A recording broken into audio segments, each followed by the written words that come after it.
Kantara chapter 1. అయ్యా రిషబ్ శెట్టి, నీకు దండం స్వామి.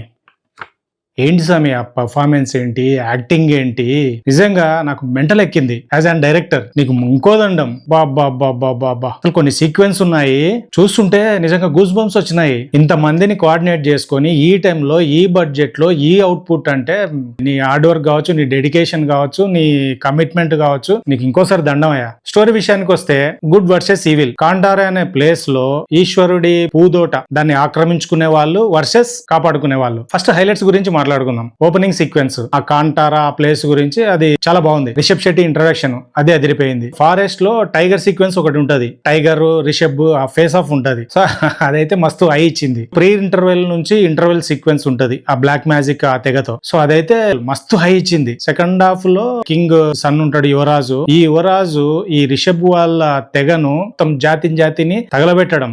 ఈ సీక్వెన్స్ అయితే మాత్రము 10 minutes లిటరల్ గా వేరే ట్రాన్స్ లోకి వెళ్ళిపోయినా నేనైతే. రైటింగ్ సైడ్ కి వచ్చేసరికి మాత్రం ఫస్ట్ కాంతారాతో కంపేర్ చేసుకుంటే ఈ కాంతారా చాప్టర్ 1 మాత్రం చాలా పూర్ అని అయితే అనిపించింది. సో కంపేర్ చేయడం కరెక్ట్ కాదు, కానీ ఖచ్చితంగా కంపేర్ చేస్తాం. ఎందుకంటే ఆ కాంతారా ఇచ్చిన హై అలాంటిది. లిమిటెడ్ బడ్జెట్ లోనే ఆ రేంజ్ తీసినారంటే, సో ఇప్పుడు ఆల్మోస్ట్ 3 years టైం తీసుకున్నారు.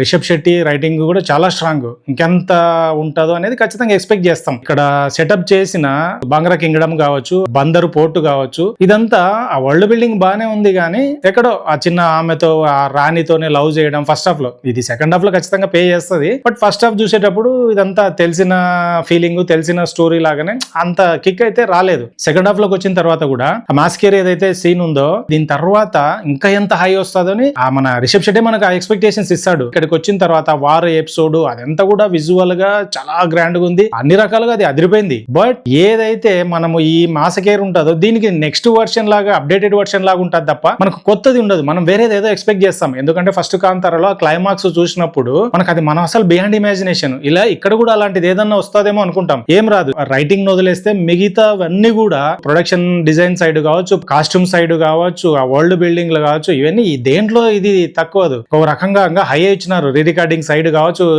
సినిమాటోగ్రఫీ సైడ్ కావచ్చు, అన్ని దానికంటే హైలోనే ఉంటాయి. ఆ ఎమోషన్ కావచ్చు, ఆ సోల్ కావచ్చు, దీంట్లో మిస్ అయిందేమో అనేది నా personal feeling. Cinematography, production design వాళ్ళిద్దరి కోఆర్డినేషన్ దీంట్లో ప్రాపర్ గా కనిపిస్తుంది. మనము మ్యూజిక్ డైరెక్టర్ గురించి మాట్లాడుకోవాలి. అజనీష్ లోక్నాథ్ ఫస్ట్ కాంతారాలో కూడా ఆ ఫీల్ అయితే మనకి ఇచ్చింటాడు. దీంట్లో లిటరల్ గా ఈ సినిమాను వేరే లెవెల్లో కూర్చోబెట్టినాడు. నాట్ ఓన్లీ మ్యూజిక్, ఇదైతే పక్క టెక్నీషియన్ల హార్డ్ వర్క్. ఇది వాళ్ళే దీన్ని ఒక రకంగా నెక్స్ట్ లెవెల్లో కూర్చోబెట్టినారు అనేది నా strong feeling. Compare to writing కంటే ఆ మిగతా ఆ టెక్నికల్ టీమే దీన్ని వేరే లెవెల్లో కూర్చోబెట్టింది, ఇంక్లూడింగ్ డైరెక్షన్ కూడా.